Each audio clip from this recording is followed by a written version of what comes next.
Hey there, how's it going? This is Seth Williams, retipster.com. In this video, we're going to talk about a website called Priced. And this is a website I've been hearing about for a couple of years now that aims to do a few key things for land investors. First of all, it helps land investors understand and research markets when they're trying to decide if they want to work in this county or that county by pulling in a lot of relevant data that land investors are normally going to be looking for, putting it all in one place, and then allowing people to sort through and filter it so they can basically just drill down to exactly what they're looking for in a matter of minutes. Whereas this kind of thing would normally take hours, maybe even days to do. Price just saves you a ton of time. Another key thing that Priced aims to do is to help you value vacant land properties. And this is something that has always been a huge challenge in the land business. Even professional appraisers don't really know how to value land because honestly, a lot of the data that you need to figure out what a property is worth for vacant land in a lot of markets, it can be extraordinarily difficult to find comparable properties that have sold in the not too distant past, or even properties that are currently listed for sale that are actually appropriate comparables. A lot of times they do exist, but like finding them and finding them quickly is really hard to do. And of course, there's other times when the comps literally don't exist. And that's when it gets really hard. And that's when it's really important for you to understand what Priced can and can't be expected to do. I think a lot of times people look at services like this like it's just an easy button. They can just type in some numbers and click some buttons and boom, their problem is solved. But that's where a lot of people get into trouble, is when they walk into it with that kind of assumption. And that's part of what I want to cover in this video, is helping you understand how Priced works and where it's pulling the information from and what you should be looking at to determine, is this trustworthy or is it not trustworthy? And honestly, I don't know if there's ever a time when you can be 100% certain that Priced is accurate in telling you the truth, because a lot of times the value of a property just depends on you listing it at the right price and being fortunate enough to find a buyer who's actually going to pay that. So this is definitely not an objective thing where you can find one number and that is the one source of truth and you can take it to the bank, because that's just not how it works. And if you decide to check out this service and use it, it's really important for you to understand its limitations. And then the third problem that Priced is aiming to solve is all around generating lists and scrubbing lists and pricing offers for those lists. And this is a huge subject, and there's a lot of different directions you can go with it. There's a lot of different ways you can mess this up, and a lot of different ways that you can do it well and do it successfully. And again, Priced is not a magic bullet where you can just click a few buttons and the problem is solved. It's not intended to tell you what your offer prices are supposed to be. It's just going to make it very easy for you to make that choice and apply it to an entire list really quickly. But it still depends on you understanding what those offers are supposed to be and that you price your list accordingly with Priced as a tool. And I just want to help you understand how this process works and what's going on here when you use this feature. Priced also has the ability to scrub lists pretty quickly. Even if you don't get your list from Priced, you can get it from some other source and upload it to Priced and scrub it really quickly, which is also a pretty useful thing. And I should just give you a really quick disclaimer. As you've probably already seen by the little timeline on this video, this is not going to be a short video. This is probably going to be the longest review I've ever done because there's so much that needs to be covered here. So I am going to include timestamps throughout. I'm going to flash them right here on the screen in case you want to jump around to see certain sections, or if you just want to fast forward to the end and hear my final thoughts on Priced and what I think about it. And I'll also say that RETipster does have an affiliate relationship with Priced. I'm going to include that affiliate link beneath this video. But really, if anything, my goal behind this video is to help you understand what Priced can't do and where you shouldn't trust it and how you should think critically about it. Because like I said, this is not something where you can just click a few buttons and solve the problem. I think the real value behind Priced is helping you save a whole lot of time. Because a lot of times when you're trying to choose a new market or figure out how to price your properties or figure out how to value a single property, in many cases, the information that you're going to need to make your best estimate on that either doesn't exist or it's very incomplete, and it takes a whole lot of time to find it, put it together, and actually draw some conclusions from that. You can spend so many hours doing this. If you've ever done it yourself, you know exactly what I'm talking about. And Priced kind of understands this, and they basically just find all that information, imperfect as it may be, and they just bring it together to save you a whole lot of time. Again, doesn't mean it's going to be perfect. You still have to think critically and look at the numbers, but it's just a time saver and a huge 80-20 lever that you can use in your business. And honestly, even as much as I'm harping on this whole issue of Priced is not a magic bullet and you have to think critically, and I'm going to repeat that again and again and again through this video, I have to admit that even I have this temptation of looking at the results that Priced gives me and assuming, yeah, that's probably right. I'll go with that because it's just so easy. I mean, you click the buttons, it gives you an answer, and I think it's just like human nature to want to take the path of least resistance because, like, in order to do this right, it's hard and it takes a lot of time, a lot of guesswork, and a lot of uncertainty even when you've looked at everything. It's just really easy to look at that number and assume it's correct, and like sometimes it may very well be pretty accurate. But sometimes it won't. And the only way you're going to know that is to understand where the data is coming from and looking at each individual comparable to determine for yourself, is this an appropriate comp or is it not? And that just takes additional work beyond what Priced is going to do for you. So I'm going to try to help you understand that as we go through it. I'm going to jump into the site and we'll get started. All right, so this is the Priced website. I've seen this change a little bit over the years that I've been aware of it, but this is what it looks like at the time of this recording. And just a quick note right off the bat, I've found that Max and Ryan, the guys that started and currently run the site, they've both been super responsive. I've actually dealt a lot with Ryan as I was familiarizing myself with Priced. They're really good at taking feedback and actually, when it makes sense, using that feedback to make the site better.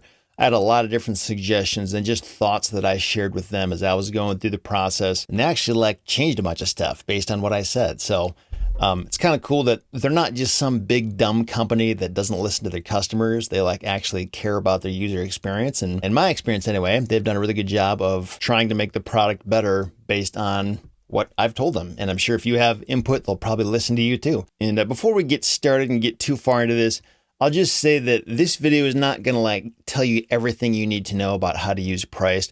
I'm mainly just going to show you the big 3 functions that I've found it to be most helpful with. And Priced actually does have a YouTube channel with a lot more information and a lot more tutorials beyond what I'm going to show you here. So don't look at this as I'm going to know everything about how to use Priced when I'm done with this video. I'm just going to show you the main things that I think you should be paying attention to because I think this is where Priced brings the most value to the table. There's also a lot of video tutorials baked into this website itself once you start using it, and I'm sure we'll probably see some of those as we're going through this process. So anyway, just to get started, the first thing I'll show you is the market research section. So if we go up here to more and click on research, and there's a whole other tutorial that I actually watched to learn this myself. So I'll go ahead and link to that beneath this video, but I'm just going to give you a quick run through on how to make sense of this. So the whole idea behind this section of the site is to use this information shown right down here to very quickly filter and drill down to the states and counties where you most likely are going to want to work because the demographics and the numbers and the sold comps and the for sale comps and a lot of other information lines up with the type of market that you're looking for. And part of that is you need to understand what you're looking for in the first place.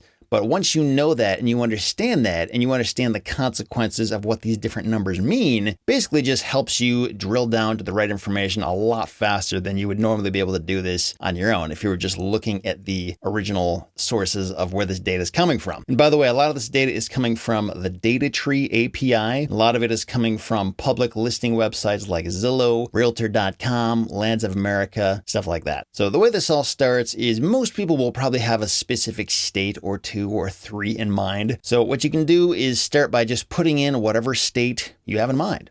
And if you don't have a state at all, if you're just looking nationwide, you can leave this blank as well, and it will just show you all that information nationwide. And by the way, that's also a really cool way to see the entire picture of the entire country very quickly. Something that would take you, gosh, I don't even know how much time that would take you if you didn't have access to this kind of thing. But just for this example, let's start looking in the state of, Iowa. So once we type in Iowa, we can go down here. And the first time I was looking at this, I was like, okay, county, state, I understand that. Total comps. What is a comp and where is that coming from? And parcels on market, where's that coming from? Coefficient of variation, what does that even mean? So I was a little confused by some of this information, but if you click this little question mark, it will explain what each one of these things mean. But I'll just quick run through it with you right now, just so you understand what each thing means. So county, it's pretty self-explanatory. It's just listing out all the different counties in Iowa. State, obviously we're looking at Iowa. Total comps. So this is telling us the total number of comparable properties, both for sale and sold comps in that that county. And this is both MLS and for sale by owner listings. And is this truly a complete picture? Like, is that literally every single comp in this county, only 84? Honestly, I don't know. I know that they are pulling these numbers from like Zillow and Lands of America and that kind of thing. However, keep in mind, they are not able to pull this information from Craigslist, for example, or Facebook Marketplace,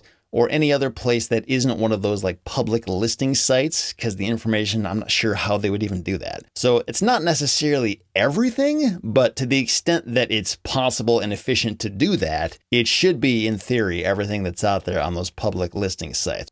For sale comps, so that is pretty much exactly what it sounds like. Those are comparable properties out there that are listed for sale, but they're not sold yet. So we don't necessarily know if the properties are actually going to sell at the prices that they're listed for, but a lot of times that's like the best information you have to work with. So that's why those are included in there. And there are 55 right here in this top county. Sold comps. So that is what that sounds like. Those are properties that have actually sold. And in terms of how long ago they sold, I believe when it's pulled from Zillow, it goes back 12 months. And when it's pulled from Lands of America, I think that one goes back 36 months. So while it is helpful, again, especially when we're talking about land, it's hard to get perfect comps and it's hard to get the exact right type of property in the right time frame in the right area. So just be aware that time frame piece of it may be a little kind of all over the place depending on where that comp is being pulled from. And the sold to for sale ratio, that's indicating of all the comps that are out there, how many of them are for sale comps versus sold comps. And the way this number gets calculated is simply by taking the sold comp number and dividing it by the for sale comp number.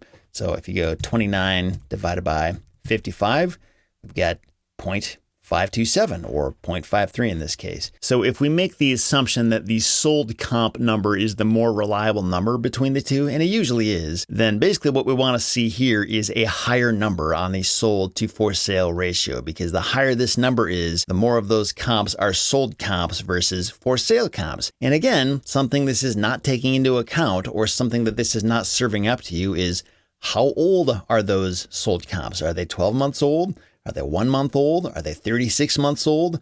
We don't really have that, and that can be very imperfect. And also, what is considered a comp in the first place? Because it's basically basing that on the property's size and location, which is not the only thing that matters in determining what an appropriate comp is. And this isn't going to tell you that. So just keep in mind, this is not perfect information, but it's the best information we have to work with when we're talking about vacant land. And the whole idea behind this sold to for sale ratio number is just implying that the higher this number is, the more of the comps out there are actual sold comps versus for sale comps. So the next couple ones over, so we've got the total data tree parcels, and what this is trying to get at is how many parcels of vacant land are there in this county. And then right over here to the left of that is the parcels on market ratio. And this is essentially just taking the for sale comps number and dividing it by the total data tree parcels to getting this number. And what this is telling you is, of all the vacant land parcels in this county, how many of those are currently listed for sale? And what that's implying is, if you suddenly had a parcel of land in this county and you listed yours for sale, how much competition would you be up against to get that property sold? And that competition doesn't necessarily have to be a bad thing. Sometimes if you see a lot of parcels for sale, that means there's a lot of land sale activity going on here. Maybe. Or it could also mean that there's a lot of parcels listed that aren't selling. So simply seeing that there's a lot of properties listed for sale, just that number alone doesn't necessarily tell you anything definitive, but it does just help paint the picture in terms of how many other listed properties you would have to compete against if you were trying to sell land in this market. So coefficient of variation, so this one really confused me when I first saw that, because I was just like, what does that mean?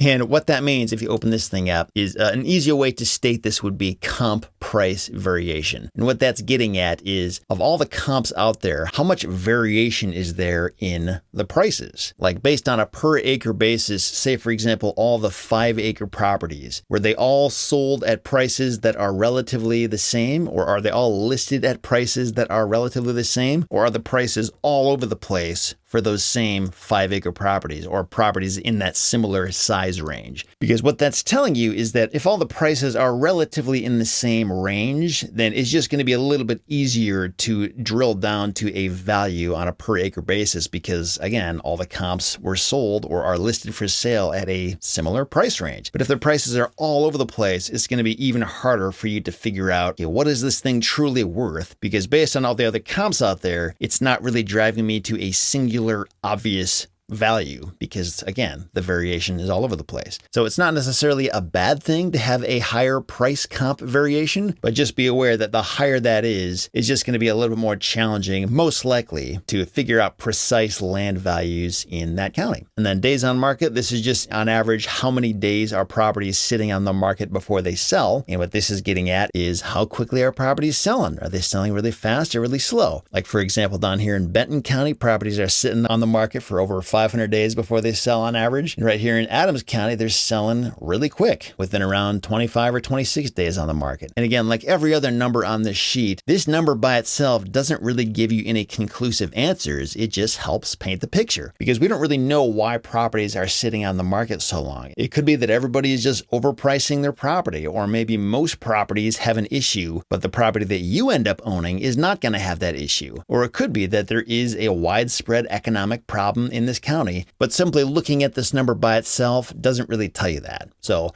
it's just one of many indicators to look at. And it's why you have a lot to look at on this table, so you can sort of stack everything up next to each other and just figure out, what does this look like overall? And am I confident in this kind of market? And then economic rank. So basically what this does is it ranks every single county economically. And I don't recall exactly what goes into determining this number, but the idea is there's over 3,000 counties in the US. So the best ranked county is ranked 1, and the worst ranked county is ranked 3,126. So the higher number you see here, the worse that county is. So for example, when we look at Benton County and see that properties are sitting on the market for a long time, and the economic rank is over 3,000, and the economic score is in the negative, and the population is shrinking, those things together tell me that, this might not be the best county to go after if my primary concern was selling these properties quickly at a huge markup. That doesn't mean I can't do business and succeed here. It just means that this county has some things going against it. And if I do make offers in this county, my offers better be really stinking low to account for these inherent risks of working in this county based on this data. So that's how this can help you. And then the economic score, let's see if we open this thing up. So the economic score is a composite score of all of our collected economic data created using a simple weighted average of natural amenities, per capita income. And if you click on this thing to read more, it will send you to this article that explains a lot more about what goes into that. I think generally what you want to see is a positive number, not a negative one. And it looks like on this first page anyway, most of them are at least slightly into the negative. Again, not necessarily a deal killer, but just one of many factors to keep in mind. And then population just tells you what the most recent population was. And then population change, this indicates whether the population is growing or shrinking. So whether people are moving to this area or moving away from it. And then the population change percentage just kind of tells you what percentage it's changing. It's pretty self-explanatory. And then population per square mile. So I know with a lot of land flippers, the idea is to work in rural areas. That's not necessarily where you have to work. A lot of people can succeed in more densely populated counties as well. But if you are looking for a rural area, this will indicate what the population is per square mile. And the thing about a lot of this data is that most of this stuff is available elsewhere. Like I could go to citydata.com to get the population numbers, and I could go to different government websites to get the economic information. But like it's all over the place, and it would take forever to take all that information and compile it and distill it down the way that Priced has done it here. So it's not that this information can't be gotten elsewhere, but Priced is the only resource I know of currently that takes all that information and puts it in one place, looking specifically at the things that land investors care the most about, which is kind of a big deal. So that's the quick explanation on what each of these things mean. But where this really gets exciting is when you understand how to filter these things and how to show certain results on top. So for example, let's say I cared a lot about the economic rank of the county. And I'm not saying that that actually matters that much, but just for this example. So something I could do here is go up here to this sort by field and click on economic rank high to low. And when we say high, we're talking about the actual number itself, which is actually like the worst economic rank. If we wanted to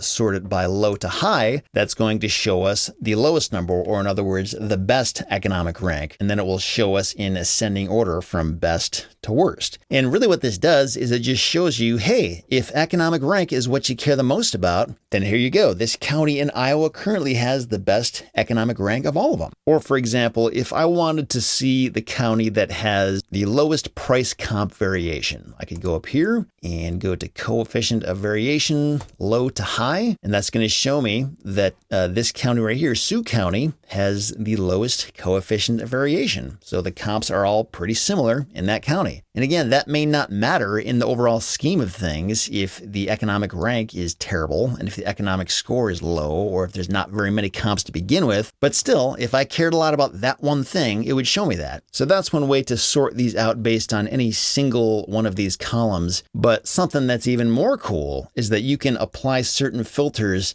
to just flat out exclude certain counties that don't fit inside the box that you want it to fit in. So for example, let's say I only want to see counties that have at least 500 comps. I would start here by selecting total comps and then greater than, and then put in 500 and then run filter.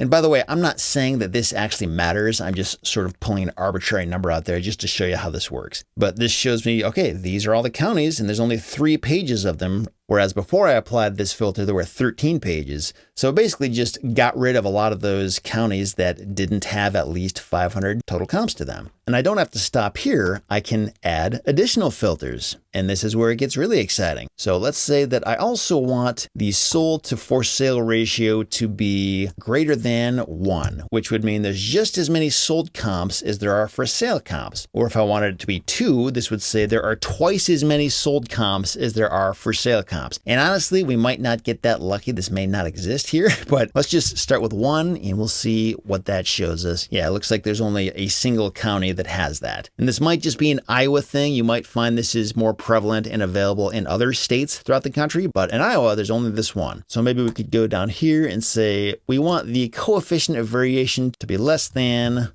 0.3. Let's see what this shows us. So it looks like there's only one of those that looks like that. Maybe if we increase this to 0.4, we kind of see that sort of thing. 0.5. So you kind of get the idea, and we can add more and more and more to these things until we really drill down to exactly what we want. And sometimes you might find that there are no counties in that state that fit the exact profile of what you're looking for. And in that case, you would just have to loosen up your filtering criteria a little bit until you found enough counties that fit within the realm of what you're looking for. We can also filter this so that the population isn't decreasing, which would basically just get rid of these ones that are showing a negative population change. You can go nuts and go as far as you want with this. And again, something that's really awesome about this is that we could just get rid of this Iowa thing and start looking nationwide at all of the counties out there that fit our criteria. And once we can pull from all 3,126 counties, now we can add a lot more filters and we'll actually see some results there. So let's do this thing again that wasn't working before, where sold to for sale ratio of greater than 1. And let's see how many we have.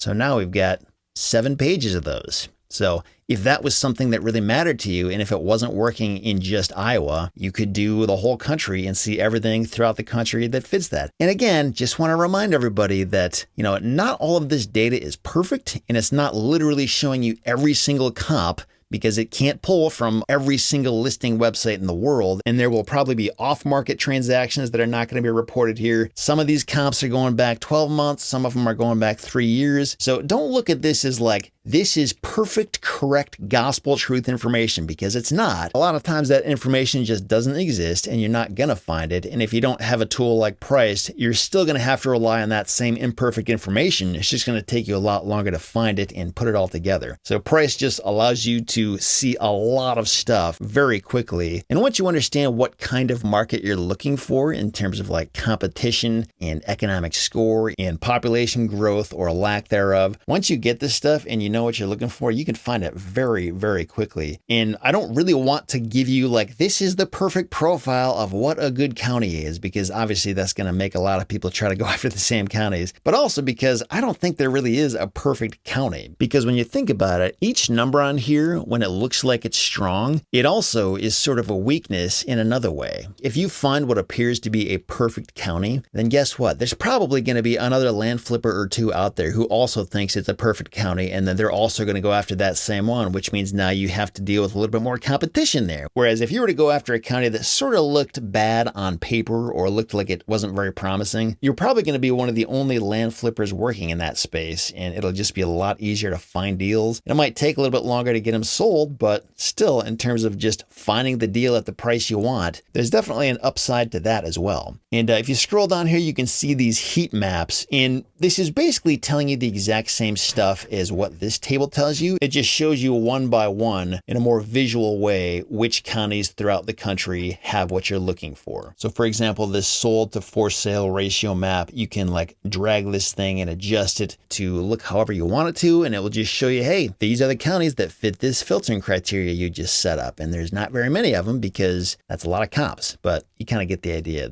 And as you can see, each one of these maps does have a little tutorial video, so you can always watch that and it will show you how to use that map. But yeah, in terms of these maps, I kind of see them as a little bit of like eye candy, and I think they're kind of fun to look at, but ultimately it's telling you the same stuff that you can find up here. So if you're more of a visual person, you might get more out of this, but personally I just stick to this thing right here because it tells me everything I need to know in a more condensed format. So that right there is the market research section. And there's a lot more that can be said about this that I probably didn't cover. For example, if you're looking on a nationwide basis and you want to just remove the non-disclosure states, and non-disclosure states, there's a whole story behind what that means. And if you click on this little thing, you can actually see a blog post that I put together that explains everything about that. But non-disclosure states are basically states where a lot of the sold comp information is not available. Like by law, people can't publish that. So if you don't want to deal with those states, you can just remove them from your results altogether. And then this whole thing here about non-judicial states, again, there's another article I put together explaining all that stuff that you can click through right there. But the whole non-judicial state thing comes into play if you start doing seller financing, because non-judicial states will usually give you some easier options for repossessing properties that you've sold with seller financing when the borrower stops paying you. It just gives you an easier way to get that property back. Whereas if you're working in a judicial foreclosure state, you can still do it, but it's a lot more expensive and a lot more time consuming in a lot of cases. So some people just don't even want to bother working in a judicial foreclosure state. So if you click on this, it's just going to eliminate those judicial foreclosure states from these results right off the bat. So you just won't even see them. And it's up to you whether or not you want to check those boxes and have those states excluded. So that's the market research process. It can be really, really helpful. And now we'll move on to the comp report, and I will show you how this works.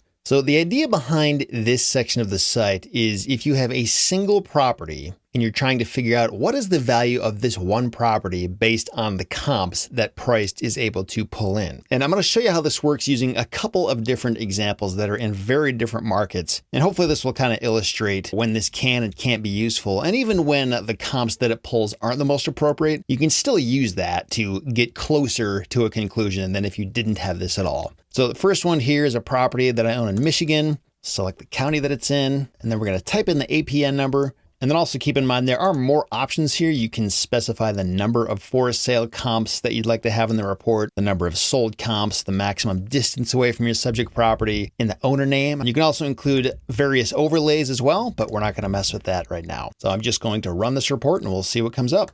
Okay, and when I did that, it downloaded a couple files. It downloaded this PDF, and it also downloaded this KML file. And the KML file is actually really interesting. When you click on it, it should just open up with Google Earth, the desktop version, assuming you have that. And if you don't have that, you should. I can't think of any reason why you wouldn't. It's a free, highly valuable tool. But when you open up Google Earth, it just shows you right off the bat where your subject property is, and here it is, this green push pin right there, and then all the different properties that it decided to use for your comps. And the interesting thing about this particular example is this is a property that I bought as a residential lot, and I recently changed the zoning to commercial. And I don't think that is reflected here because it like just happened a few months ago and it probably hasn't been updated in the system yet. So all the comps that it's pulling here are residential properties. And right off the bat, that's something that I should just keep in mind because there is definitely a difference between the valuation of a commercial property versus a residential property. But if we just look at this particular property and its characteristics, so it's 6.74 acres and it's at an intersection that isn't crazy busy, but it definitely does have some traffic going through there and some commercial stuff across the street. This particular road is fairly busy and this one is moderately busy. So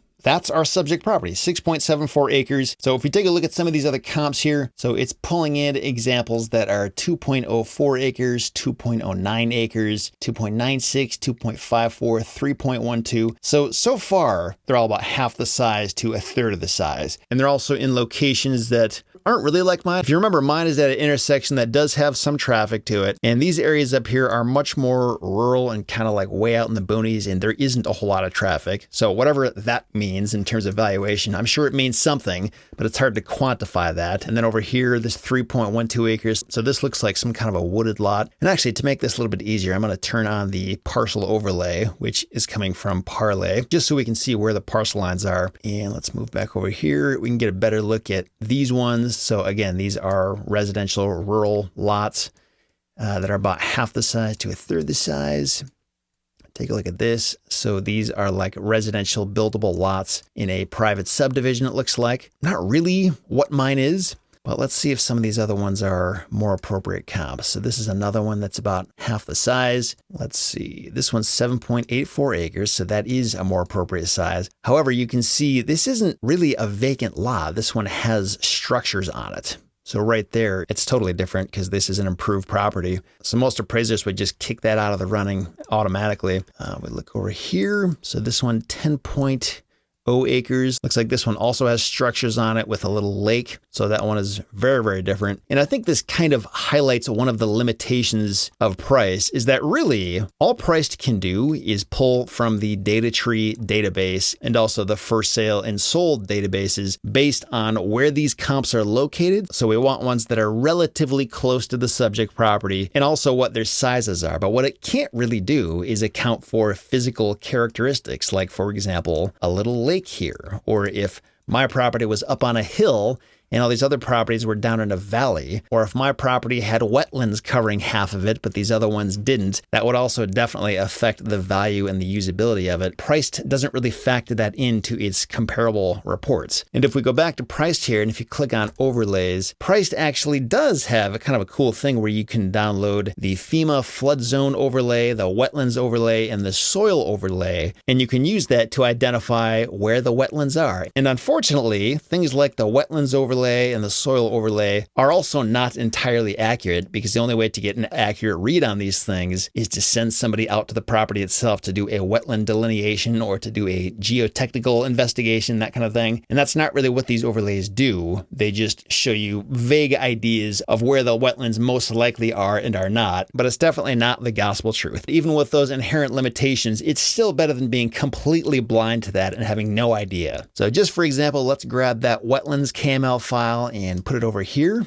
Turn that thing on. So now you can see this little badge showed up here. And if we zoom back in, and then once we turn that on, we can see all these little patches where the wetlands mapper thinks there might be wetlands. And the way it's determining this is based on like satellite data. So for example, wherever you see this kind of dark blue color, that's indicating that that is a lake. And that is correct. This is a lake right here. And whenever it shows this greenish color, it's implying that that's a freshwater emergent wetland. And I've seen times when this is spot on and other times when it's completely off. But in the absence of any other information, it's still helpful just to add a little bit of color to the narrative of the property you're looking at and also the comps you're looking at. For example, if I zoomed in on this property and saw that it was totally covered with wetlands, whereas mine is not, that would just tell me, hey, maybe this is not an appropriate comp because of that one reason. Or hey, maybe you should find out for sure if there are wetlands here, just to know that that you're making an apples to apples comparison. So that's what'll happen when you're opening up Google Earth. And if we go back to the other PDF that it downloaded for us and check that out. So this is the PDF, and it shows us just a quick profile of the property itself, so we know what we're looking at. As you can see here, this says vacant residential land. Again, that's not correct. That was correct when I bought it, but that has since changed and it has not been updated in the public records yet. If we scroll down here, we can see this pricing analysis breakdown. And what this is showing us is approximately what Priced thinks the value of this property would be based on its size and its location. So if we just compare this to all the other properties of a similar size in Kent County, because there are other places of this county that are much more expensive than where this one is. So if we just compare this to Kent County as a whole, this is what it thinks the value would be. If we're just looking at the local area, then the property value would be a little bit lower. If we try to average it out, it would be this. And just to let you know the story on this property, so I bought it for $69,000, and this property had been sitting on the market at that price for over a year,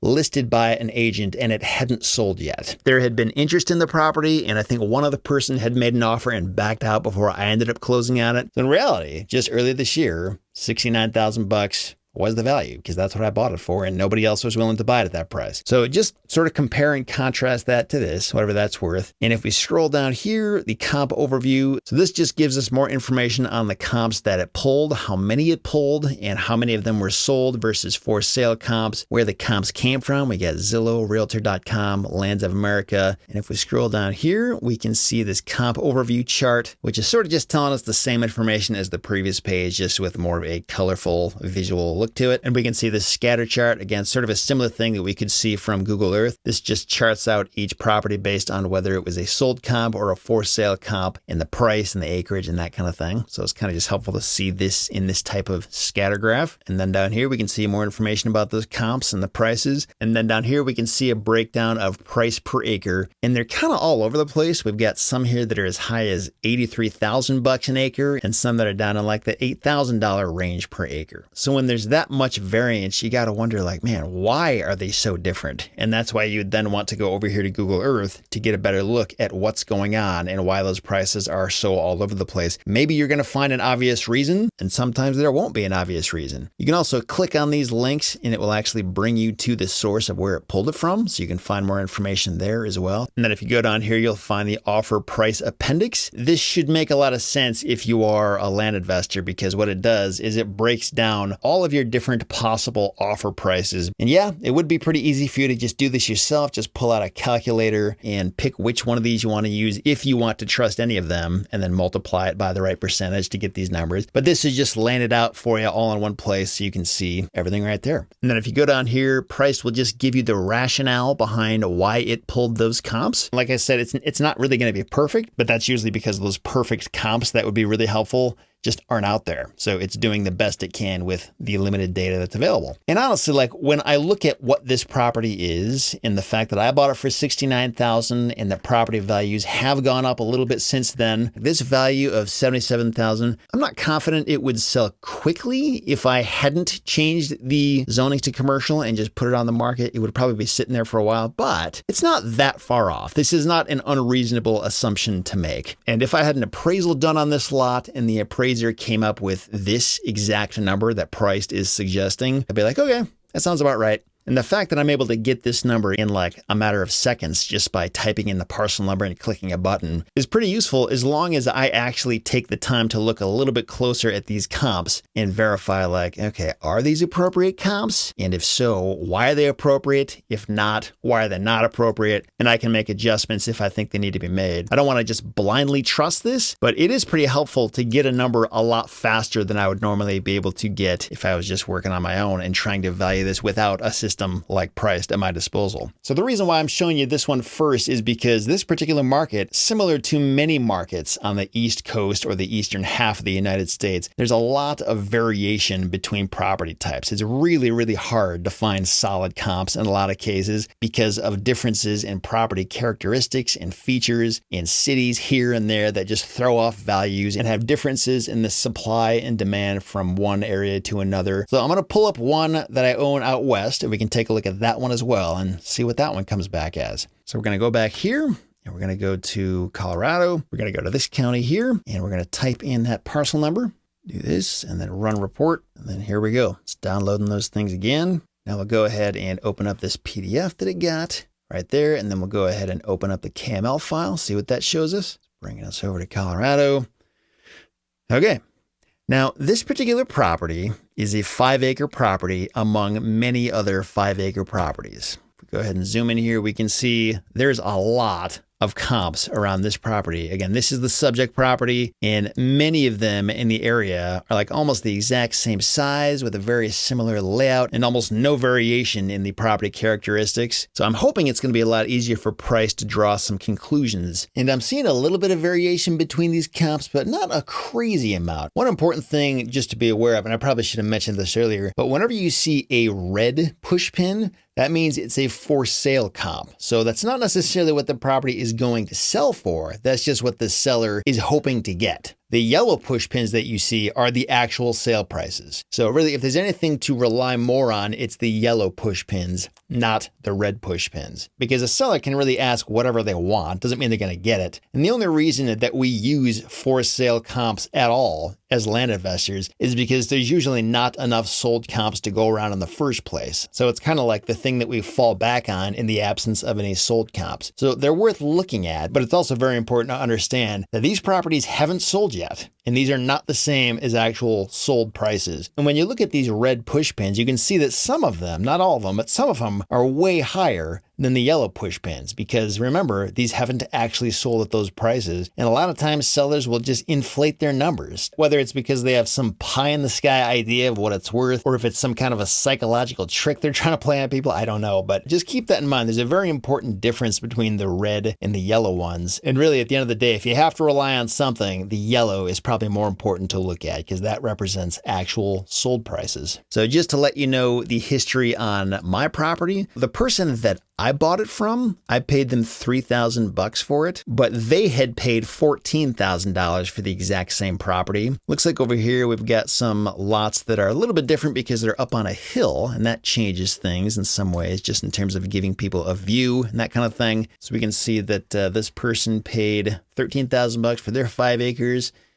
$9,000 for this one, $15,000 for this one. So it looks like there's definitely some variation, but it's not like crazy variation. It's not like one person's paying $90,000 and the other person's paying $2,000. It's all kind of in the same general vicinity, even though there's definitely some differences there. So anyway, we can kind of see the comps, and just looking at these comps and where they are and what they're like, they seem like appropriate comps to pick just based on their sizes and locations. They're all pretty similar and close to my property. So that all makes sense in terms of why it pulled those. Now let's go back and look at this PDF report and see what it has to say. All right, so this is saying that the priced suggested market price is $8,154. Is that accurate? I don't know. Let's keep looking through here.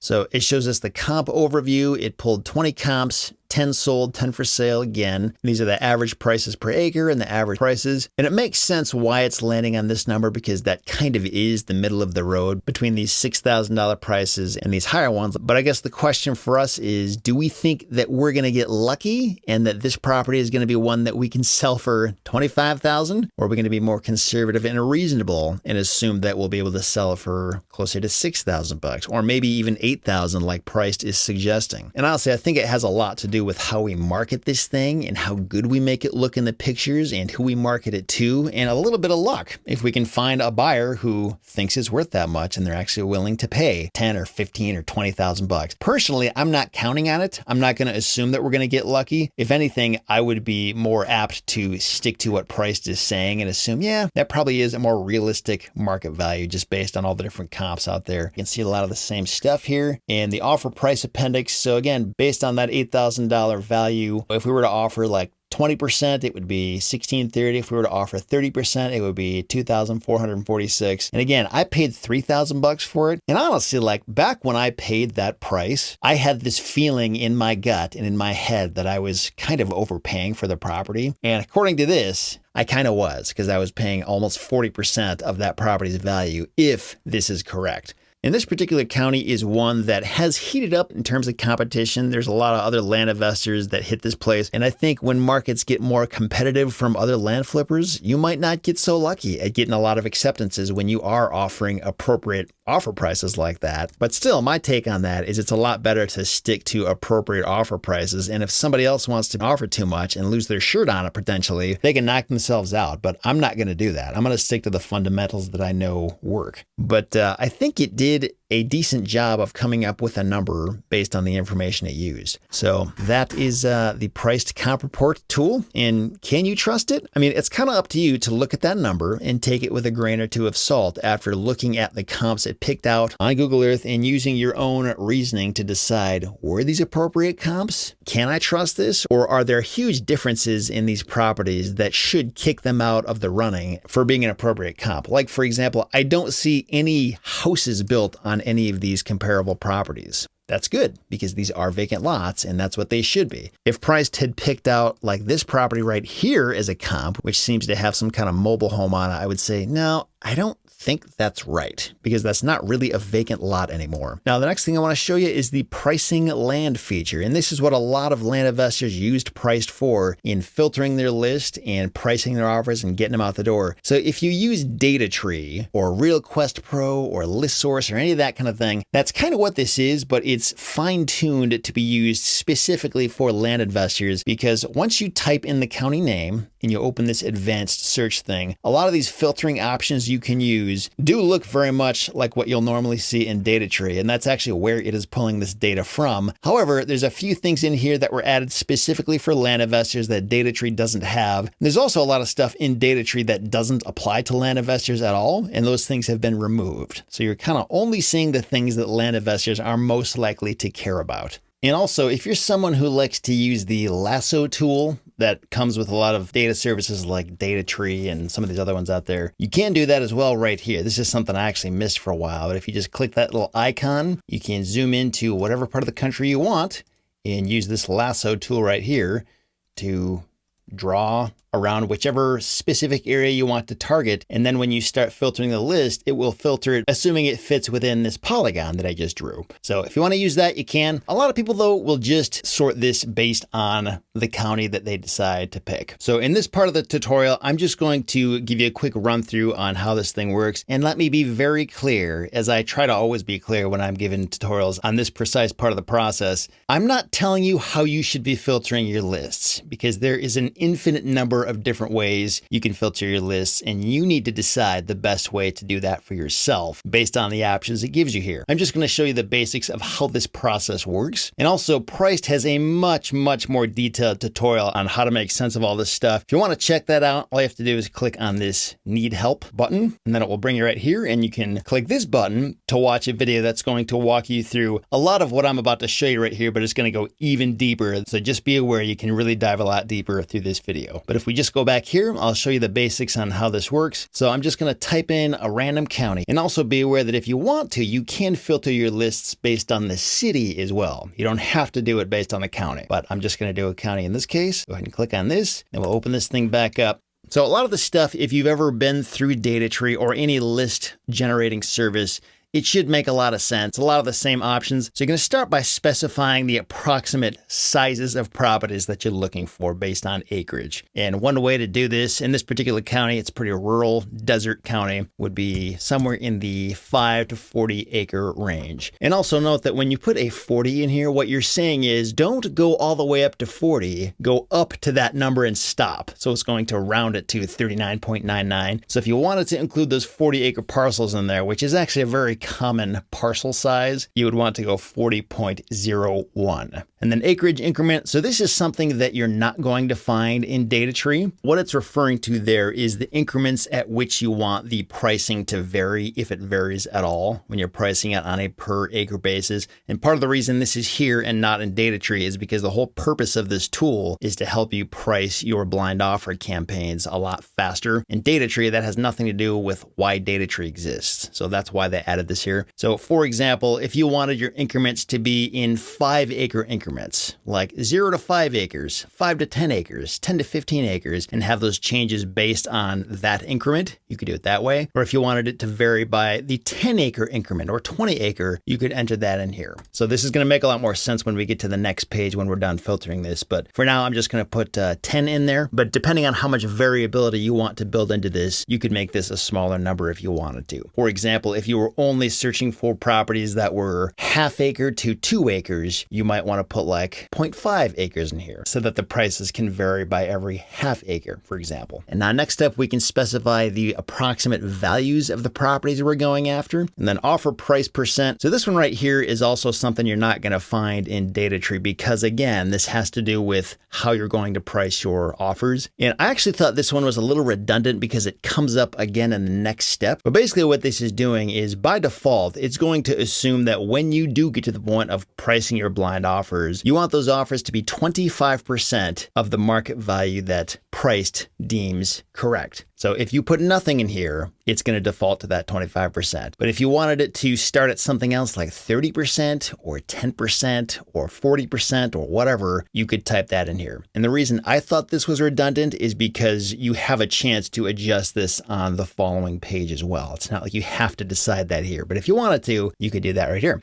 Now moving on down, pricing characteristics. This section is something that a lot of people don't really understand or pay enough attention to, but this can have a big impact on how your offer prices turn out because by default, it's going to price those offers with all comps, meaning it's going to use all the for sale comps and all the sold comps. But keep in mind, some counties are not going to have that many sold comps in the first place. So it's just going to completely rely on the for sale comps. And other counties may have just as many sold comps as there are for sale comps. And in terms of what the situation is in this particular county or whichever county you are pulling a list from, you can figure that out based on this research section over here that we went through earlier in this video because it shows you that. It shows you how many total DataTree parcels are, how many comps there are, how many of those are sold, how many are for sale. So that's how you can figure out what you're working with before you even start down this road. But assuming you know that situation, you can tell it to price it with all those comps, or you could say, nope, only use the for sale comps when you're pricing these offers. Now, why would you ever want to do that? Well, it might make sense if you're in a really hot seller's market and you're willing to go out on a limb a little bit more and potentially overvalue the properties simply for the sake of getting more acceptances. And I'm not telling you when you should or shouldn't do this, but I'm just helping you understand. Or you can say, nope, only use the sold comps, which as any appraiser will tell you, those are generally the much more reliable numbers to use because that's based on actual data of what people actually paid. And depending on which one you use, you can see huge swings in your offer prices in the end. So it definitely does make a difference which one of these things you check. And even if you do want to price it with all comps, by default, it's going to weigh those 50-50, but you can change this. You could say, nope, let's put a little bit more weight towards the for sale comps, or nope, let's put more towards the sold comps. So just be aware, you can totally play with this and it very well could make a big difference in the end in terms of how your prices come out. And then down here, price using default distribution or price using custom distribution. So this was one of those things that I was just like, what? First time I saw it, I didn't really understand what they were even talking about with this low IQR and high IQR thing. And what they're getting at here is that sometimes there are comps out there, as you probably know, if you've ever looked at land comps, that are like so far out, like they're priced just way higher than anything else or way lower than anything else. Like say if there's a for sale comp that's priced for like $1 or a for sale comp that's priced for $1 million,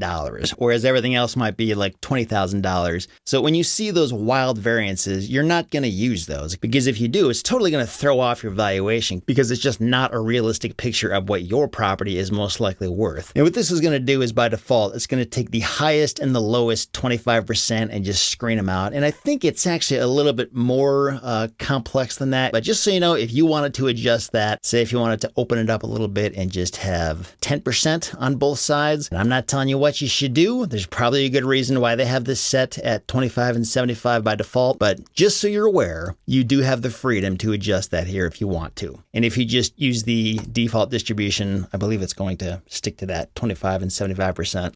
And then down here, you can get really granular in terms of what types of vacant land parcels you're looking for. Remember, this is going after land specifically because this is intended for land investors. So it's going to have all the land checked by default. But understandably, there's some land out there that we're probably not interested in. Like, for example, some people might not want to go after commercial stuff, or you might not be looking for wasteland, and you're probably not going to be getting any deals on Native American property. So just kind of go through here. If you see anything that obviously doesn't belong on your list, just uncheck them and they will come off. And you can go even farther if you want. Say if you did want to include single family residential for some reason or other types of properties, those things are there as well if you want to go that far. And then going down here, if you did want to exclude certain types of owners based on like if they live out of state or out of the county, or if they're an absentee owner, or if it's a corporate owned property. Say if you know you're going to be trying to close these deals in-house, anytime you're buying from a corporation or a trust, a lot of the closing documentation suddenly gets a lot more complicated because you have to verify the ownership of the corporation, that kind of thing. So if you just don't want to deal with that, you could exclude those kinds of things if you wanted to. Again, totally up to you. And the number of properties owned, I think this is another one that isn't normally in DataTree, but if you wanted to specify that you only want to send mail to people that own multiple properties and specifically how many properties they own, you could do that here. And then you could specify the owner names. I'm not really sure why most people would do that, but you could. And you can specify the mailing state. This is another thing where I don't think most people are going to be using this, but say, for example, you know you don't want to send mail to people who live in, I don't know, Rhode Island or something like that. You could do that here. And then assessor tax filters. So if you wanted to specify that you're only looking for properties within a certain value range, you could do that here. However, keep in mind, this is basing it on the county assessor's data and not valuation data that's coming from Priced. And a lot of times assessors have no idea what they're talking about and they're totally wrong. So I'm not sure how liberally you want to rely on that, but if you want to go out on a limb, you could do that. There's also this delinquency thing, and I've actually got a separate video on this, but just one really important thing to be aware of is that what this is trying to do is filter properties that are delinquent on their taxes. However, this is not the same thing as getting a delinquent tax list directly from the county. In my conversations with DataTree, they told me that this doesn't work at all in about half the counties in the US. So just plan on it not working 50% of the time. And even in the counties where it does work, that information can be up to a year old. So if you try to filter this to only include properties that do have delinquent taxes, that does not mean that they currently have delinquent taxes. It means that sometime in the past year, they had delinquent taxes, not necessarily right now. So just given the inherent lack of reliability on this, I wouldn't really even bother using it. Like if you really want a delinquent tax list, just get it from the county. And then property information filters. So again, this should look pretty familiar. This is what you'll see in DataTree and a lot of other property data services. Just the ability to filter properties based on the cities that they're in, the zip codes they're in, the subdivisions they might be in, zoning, living area by square foot. And this is actually one interesting thing you can do. Say if you wanted to go up here and include single family residential houses, but you don't actually want any properties that have houses on them, like they're zoned for that, but they're currently vacant. You could go down here and say that you only want the properties between 0 and 0 square feet of living area. That would be one strategy that some people employ in some counties to make this work. I don't know if this is going to work perfectly in every county, but if that county has the data, and if DataTree has it, then it should flow through to here and work that way. So it's just one strategy you can potentially use there. And then HOA, again, this is something that is not entirely reliable because there can be a lot of HOAs out there that fly under the radar or are not well documented and the county's not aware of them. So this is just another example where like, it might work, but it also might not work. And there's not really a clear way to know that without just trying it and seeing what happens. And then down here where it comes to flood zone codes, so by default, all of these are going to be checked, which means it's going to include all the properties regardless of whether or not they're in a flood zone. But say, for example, if you didn't want to send mail to properties that are in the worst possible flood zone, which I believe is V, you could uncheck that. And then Priced will just exclude any properties that fall into that flood zone category from your list. And then sale information filters. So you can filter your list if you only want to include properties that were sold within a certain time range. Say if you only want properties that were sold within the past year or 5 years or 10 years, you can do that. I've never personally messed with this thing. Maybe I should, but just historically, it's not been something that I've used a lot. but it's there if you want it. And then deed types, this just indicates the type of deed that the current owner has. And this might be important if you have any concerns about the quality of the title. For example, a quitclaim deed is the worst one by far, and a general warranty deed would be the best one to have. So if you care about that, you can specify it, but you don't have to. By default, it's going to include all the deeds. And then listing status, if you did only want to include properties that are currently pending or not currently active, you can do that here. And then once you've got your filtering criteria all set, it's very similar to every other data service out there. You can start by just clicking Get Count, and it will indicate how many records are right there based on the filtering criteria you've got. And if that number looks good to you, you can move on to the next step and just click Search. And if you ever see this come back with a number that just looks like unusually low to the point that it's probably incorrect, or if it says 0 or something like that, that's usually happening because you've selected a filtering criteria or 2 or 3 or some combination that the data tree database just doesn't have information on. And because it doesn't have that information, it's just telling you there's nothing, because we can't find anything that matches that because we don't have that information. So if you ever see a 0 in there, it basically just means you have to go back and toggle these things a little bit. Try turning some of these things on or off or adjusting the parameters until you start to see a number there. Oh, and also one other thing I forgot to point out, if you wanted to add separate acreage profiles, like say, I only want the properties that are between 1 and 2 acres, oh, and between 5 and 20 acres, and then skip up to 40 and 80 acres, you can do that as well, but I'm not going to mess with that right now. Go ahead and clear this out. So now we're going to click Search and move on to the next step.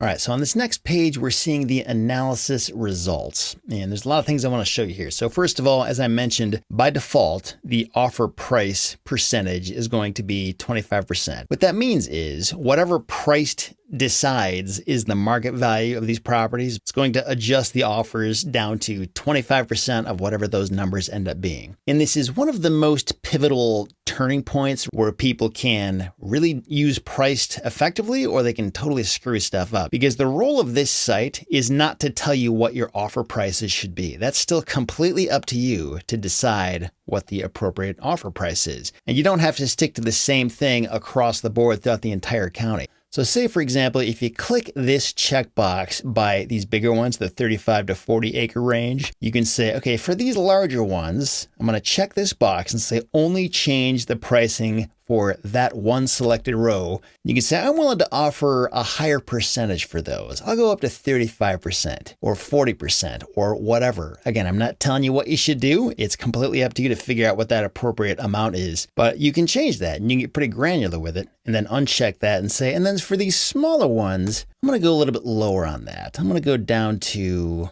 10% for those ones, and then uncheck that. And then it will keep those numbers based on where you're bringing that slider. And then if you uncheck this, it will reset it all and change everything based on whatever percentage you put there. So it's just important to understand that you have the ability to do that. And again, it's still up to you to decide what offer percentages should go to each acreage range. And also to build on something I did on the previous screen when I set the acreage increment at 10, and then the acreage size was 5 to 40 acres. So you can see that play out right here where we've got 5 to 14.99, that's the first 10 acre increment, and then 15 to 24.99, that's the second 10 acre increment, and then here's the third one, and then at the very top end we've got 35 to 40, and you're saying, hey, that's only 5 acres, and you're correct. That's because it stops at 40 and we don't have a whole 10 acre increment to work with there. So anyway, that's what's going on there. And also something else to show you is that Priced does have these 3 different pricing schemes you can use. If you click on this thing, you can read more about what each one of those things mean. So the county pricing is kind of like the way that a lot of us learn how to price blind offers in the first place, where you just figure out a value per acre and you apply it across the entire county. And I think this kind of thing can work in super rural counties where there are no significant cities in that county and values really are pretty consistent throughout the county. In those cases, this kind of thing might be able to work, but you can also get a bit more granular by using city pricing, and that's where it's going to look at each city, and I think maybe even the township, but it basically isn't going to apply that same logic throughout the entire county. It's going to look more granularly at each individual city and base it on the pricing in that city. And then geo-pricing is kind of like this comp report tool, if you remember that, where it's going to attempt to find the most appropriate comps near that one individual individual property, which I think is probably the most intelligent way to do this in theory. However, as we saw back when I showed you this comp report tool, just because there are similar sized properties in the near vicinity doesn't automatically mean that they're good comps. But everything else being equal, I can see why some might prefer geo pricing over county pricing, for instance, simply because it's trying a little bit harder to look only at the properties in the near vicinity that seem to make more sense based on whatever AI Priced uses to do that. And I don't think it's something you can just blindly trust, but you can do with that what you will. And then if you want, Priced can also show you a bunch of different possible offer prices. If you check this box, if you remember back when I showed you the comp report, I showed you a bunch of different possible offer prices based on 5% increments. It will show you all of those on the spreadsheet. And when they're all on the spreadsheet like that, the nice thing is you can use these to put together what they call range offers, where you send offers to people that include either multiple offers or a range of low to high offers. I'm not necessarily advocating for that or saying that that's the best strategy, but if you wanted to go that way, once you have all the different possible offer prices on the spreadsheet, it would be a lot easier to do that. And then over here, if you wanted to, you could very specifically state what the offer price should be per acre. And if you're at all curious about where these comps are coming from, you can click this thing right here, and it will show you literally all the comps that it used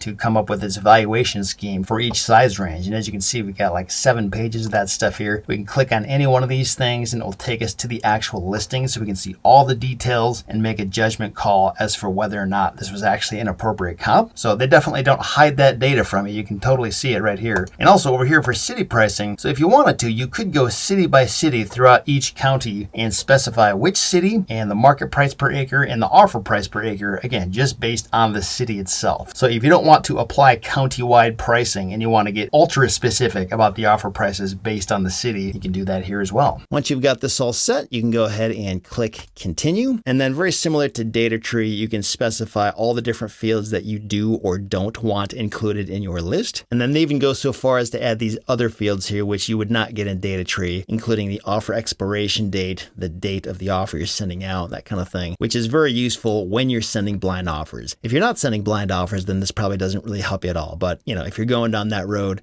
you probably already know how this can be a useful thing to have in your list. And if it's not there, you're going to have to add it manually anyway. So Price just kind of connects the dots for you. And then if we go ahead and click continue, now it's going to give us options of things that we can automatically remove from the list. So for example, if there is a blank owner field with no information on that, that's not very usable data. So we can just remove those from the list altogether. And keep in mind, you are paying per lead that you download. So if you know there's certain recipients you're never going to work with, this is a way to just save yourself some money from the outset. Church owners, for example, government owners, these are parties you're probably not going to buy from. I guess it's possible you could do business with a church, but probably not. And say if you didn't want to send mail to trust owners or corporate owners, I know this was a field that we already had earlier on in the process, but you can exclude those things now. And a similar thing with blank addresses. It's kind of like a blank owner where if you don't have the information, then it's useless to you. And non-US addresses, say if you don't want to send mail outside the US because it either won't get there or because it's just going to be too hard to work with somebody in another country, you could exclude that as well. You get the idea. This is your chance to remove any leads that you already know you're not going to be able to do business with. And it's also worth noting, if you see at the top of the page there, it says post download. So data tree doesn't have a way to scrub these particular items from their list, but Priced is coming in and adding these options. So what that means is you still have to download all these things and pay for those leads, but you don't necessarily have to send mail to them because Priced is going to separate those out. So you're still going to get the leads. It doesn't necessarily save you money on downloading the list, but it will save you money on sending out the mail and just sorting them out a little bit faster. And then we can click continue again, and we can remove duplicate owners. And then there's also this option to do split pricing. And what that means, if you click on this learn more button, kind of explains what's going on. Sometimes there will be properties that Price just isn't able to get the data it needs to assign what it thinks is a reasonable offer amount because it just doesn't have the information. And when there are those leads that are more in doubt, it will just clearly indicate that so that you're aware, oh, okay, this one might not be as trustworthy. And then over here for some additional money, you can generate a campaign map. If we download this example, we can see what that's all about. And what this is a KML file that is generated by Price, where if you click on it, it can open up Google Earth, and it will show you all of those locations on the map. So you can see where all of your mail is going to. And I think it will also show you the locations of all the properties. So if you find that kind of thing useful for whatever reason, there you go.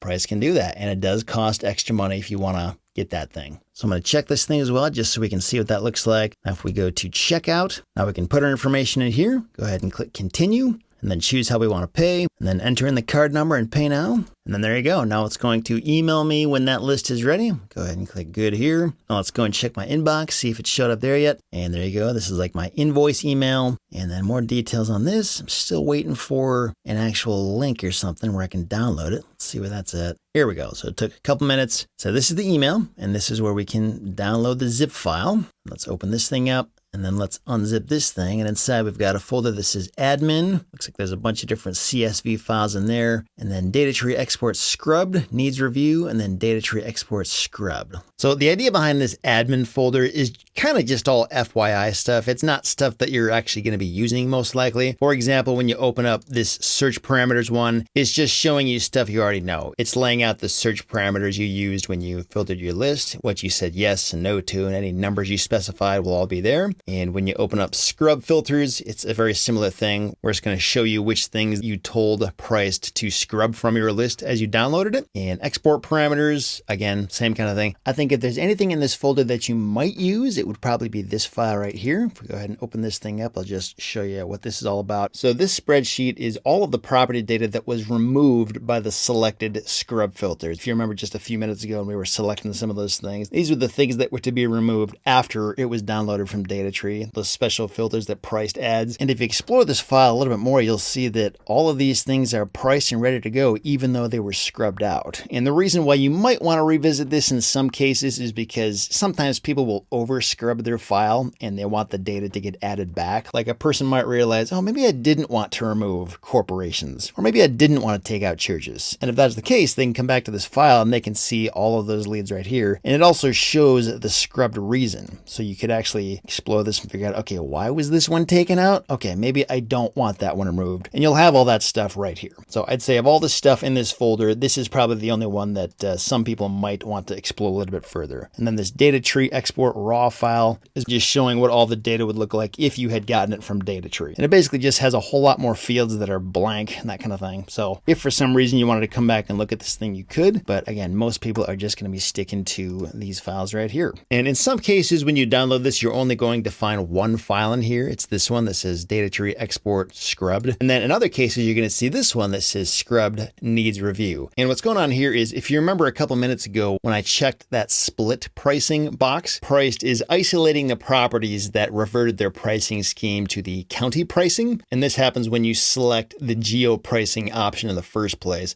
So it's basically just saying, hey, these ones here, we're not so sure the values and pricing were modeled correctly. So you might want to take a much closer look at these before you send them out. And you'll notice that this is a much smaller list. This is only 215 on this one, whereas this one has the bulk of them where things were able to be valued and priced correctly.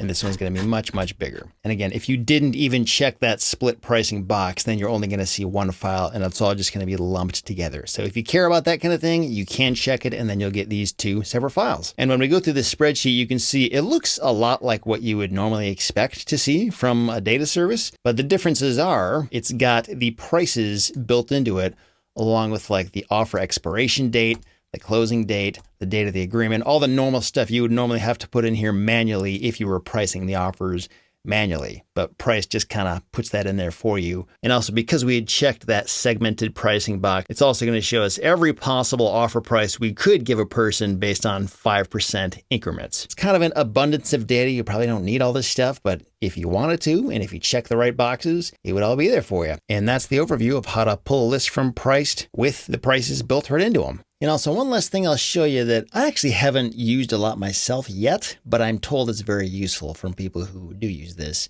is the list scrubbing feature.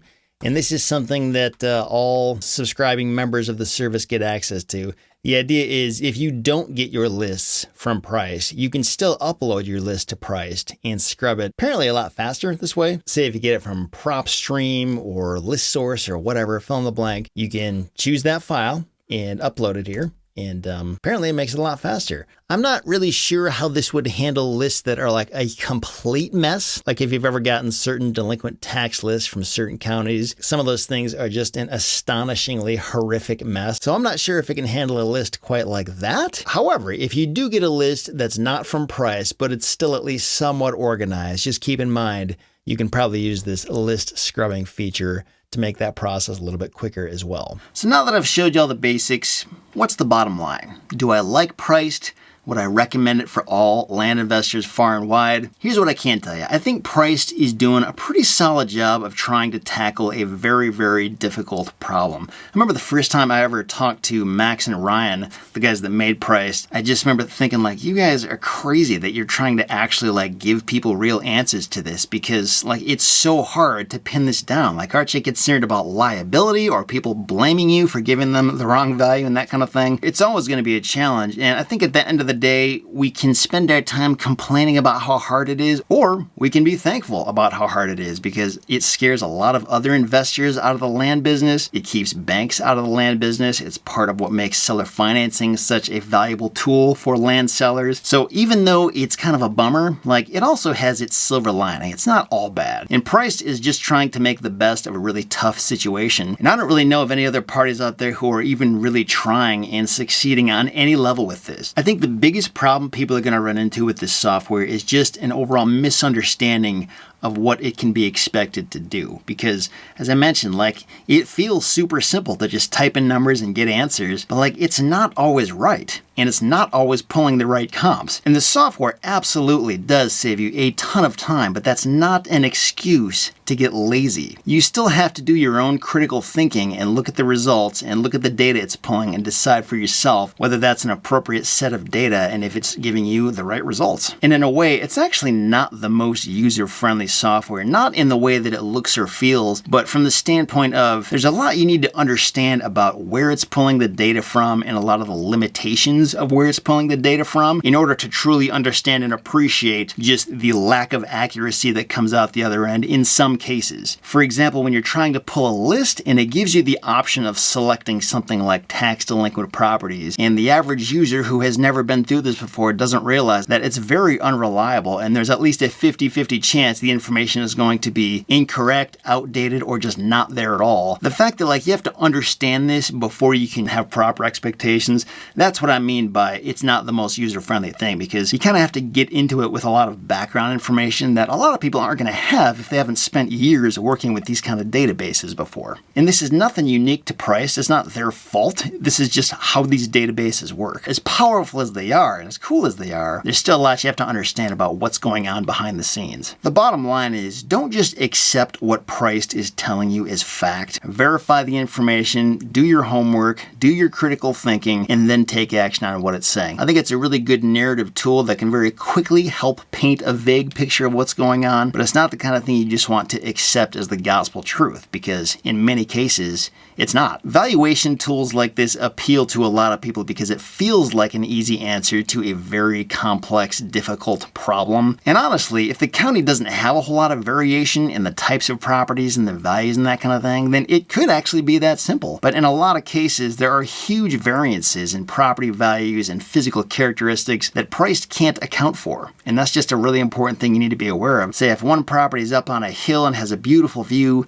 and the other property is down in a valley and has access to a lake, but they're both the same parcel size and they're right next to each other and they just sold recently, those two properties are very different from each other because of those different physical characteristics, and labeling them both as the same kind of comp really just wouldn't be appropriate because it's just not an apples to apples comparison, and Price can't really see that or account for that because it's just looking at location, property size, zoning, things that will show up in a database, and those physical characteristics oftentimes will not show up in that database. The only way to really understand what a property is worth is to look much, much, much deeper than any database or online resource is going to show you. I'm talking about like sending people to the property, not just to look at it, but to do like actual assessments. Test the soil. Like, can you actually build something here? Could you put a septic tank here? Could you drill a well here and get water? A lot of this stuff you're never going to know until you get boots on the ground and actually find it out for yourself. But short of that, given that it's highly inefficient for any of us to be spending our time and money looking that closely at every single property before we make a super lowball offer, it just doesn't make sense. So we have to find a reasonable alternative. And that's kind of what Priced is tapping into. It's tapping into the stuff that is publicly available and that can be used efficiently and scalably. And it just makes it a lot faster for us to do that. So it's not perfect, but just given the inherent lack of data and imperfections that exist in this kind of space, it's really the best that can be done given the situation. And in the end, if you're a land flipper, I think this just goes back and underscores the importance of that business model that requires us to make very, very, very low offers, because you're never going to get 100% certainty on what these properties are worth. So if you end up being wrong, you want a nice big profit margin built into that to account for those inaccuracies and mistakes that you might make. And you can do that if you offered 20 or 30% of a property's value. But if you offered like 90% of its value, you're already going to lose money, or at least you better be absolutely perfectly right about everything in order for this thing to work out. And it's just way too much risk if you don't have a giant profit margin built into it. And also keep in mind, for the past, well over a decade now that I've been in the land business, I've seen a lot of these kinds of tools come into existence and get a lot better as time goes on. I remember back in like 2009, like none of this stuff was out there. It was really hard, and there was so much guesswork involved with valuing properties and pricing offers. It was just really hard to know what things were worth. And I think it's still hard to know, but this is just getting us a lot closer. And I think this kind of thing will definitely improve over time, even if it never reaches that point of perfection. As long as Priced sticks around, or something like it sticks around and continues to improve and build on itself, I think we can expect this kind of stuff to continually improve over time. So it's something to keep your eye on and, just stay aware of. Again, if you want to give Priced a try, our affiliate link is beneath this video. Just remember, be smart about how you use this. Don't get lazy. Challenge the numbers it gives you. Don't just take it as gospel truth. Stick to the fundamentals of the land flipping business model, and you should be fine. Thanks for watching. Wish you all the best, and go out there and get some great deals. See you next time.